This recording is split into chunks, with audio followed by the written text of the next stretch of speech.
Okay, this video is about Ansel Adams, the great photographer of landscapes in black and white. What's going on is, I'm getting divorced. I'm going to have to move out. So I'm organizing all my books, and I've got hundreds of art books, at least 200 art books, more than that. And I just came across my Ansel Adams book, and I really liked Ansel Adams. I mean, back when I was a student at Stanford, it was a long time ago in the 1980s, I had initially considered becoming a wildlife biologist, and I had some friends that were wildlife biologists. And so we would go to the national parks like Yosemite and Yellowstone, and we'd be looking around with our binoculars, identifying the birds, and we correlate what we saw with the Ansel Adams photographs and whatnot. So he was, the big superstar of nature photography when I was a young guy. And, his photographs are beautiful. He just had a gift for capturing the right moment. He was real famous. Here he is with Gerald Ford and Lady Betty Ford. In the nature movement, he was also a big environmentalist. Everybody's real impressed by him. And I was sort of like a junior teeny bopper in the environmentalist movement when I was young. But what I saw happen to it is like what happens to so many good things. Like the Boy Scouts was a good thing. I was a Boy Scout when I was young. It gets taken over by jerks and they ruin it. And the same thing with the environmentalist movement. It used to be, just a good thing, people who like nature, but it got taken over by people who use it for other purposes. So I'm not going to get into the details of that, but that was one of the reasons why I decided not to be a wildlife biologist, because I figured I'd be, stuck in the middle of, Montana, doing something, not so great, Anyways, I like the idea of going into medicine where I could keep on getting more and more educated and do multiple fellowships and develop more and more advanced knowledge. That's a big part of why I ended up going down that path. But anyways, here's Half Dome Mountain at Yosemite. Here is Half Dome Mountain next to Merced River in Yosemite National Park. There's Half Dome, rather beautiful.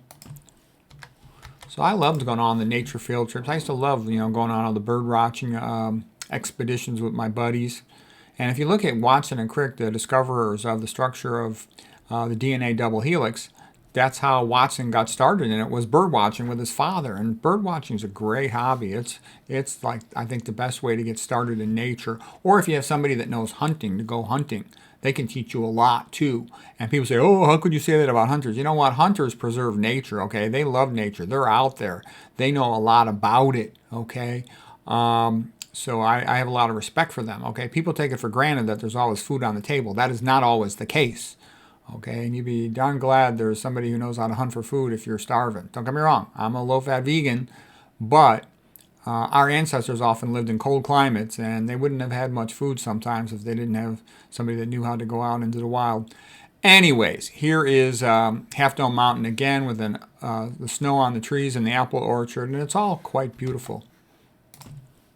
That picture, by the way, kind of reminds me of Chronicles of Narnia, the Lion, the Witch, and the Wardrobe, where it was all wintry, those scenes. And here's just a beautiful photograph of Yosemite. It's just Yosemite Valley. It's magnificent. It's just, like, takes your breath away. It's stunning. This reminds me of Albert Bierstadt, the great nature painter. I've showed paintings of his before. Here is the redwood trees. We used to see a lot of these redwood trees. They could live for hundreds of years. They're really big, and it's kind of amazing that the water from the ground is able to be pumped up all the way to the top.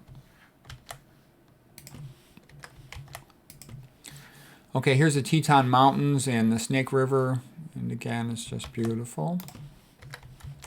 Here are farm workers in California, and this totally reminds me of like Grapes of Wrath, around the time of the Great Depression, all these poor people. And that's about when this was photographed, something like around 1936 or something, like the time of the Great Depression.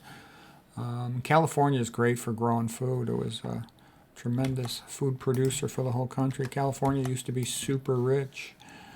Okay, Ronald Reagan was running the show, man. The place was rich. People were going to college for free. That's not a misprint. Going to college for free. That's what it was like. Here's another beautiful photograph by Ansel Adams called Moonrise in New Mexico. Here's Rack Lake of Kings River Canyon. This reminds me of a lot of paintings. Here's Old Faithful, the Geezer at Yellowstone Park. And I guess I'm an old geezer now. But anyways, it's rather beautiful. And here is Castle Geyser at Yellowstone National Park. So all this stuff is rather beautiful, and I think, it's good to be aware of this stuff. It's good for young people to know about all this good stuff. So anyways, hope that was enjoyable.